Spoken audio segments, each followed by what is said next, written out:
పోనీ ఏం చేద్దాం ఇక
ఇప్పుడు వరద తగ్గినాక అన్న వరద తగ్గి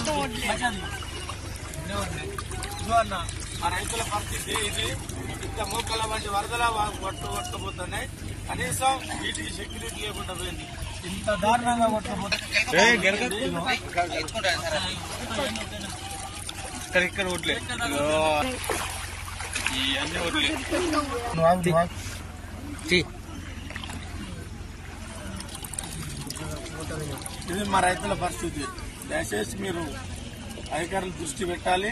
మేము ఒక్కొక్కరి దగ్గర కట్లేర్ల దగ్గర ట్రాక్టర్ల దగ్గర హార్వెస్టర్ల దగ్గర అప్పులు చేసి మేము వ్యవసాయం చేసుకున్నాం. ఇంత వంటి వరదల ఈ రకంగా వడ్లు కొట్టుకోబోతున్నాయి. మా దిక్కు కనీసం మనం అప్పులు కట్టుకునే పరిస్థితి లేదు. ఏ అప్పులోళ్ళు కూడా ఆగరు. వడ్లు పండినాయి అంటే అప్పులోళ్ళు ఇళ్ళ కడతారు.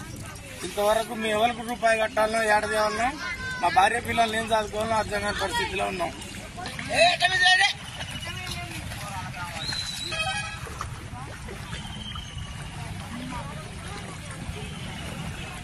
పెట్టిన రైతులో ఉన్నాము.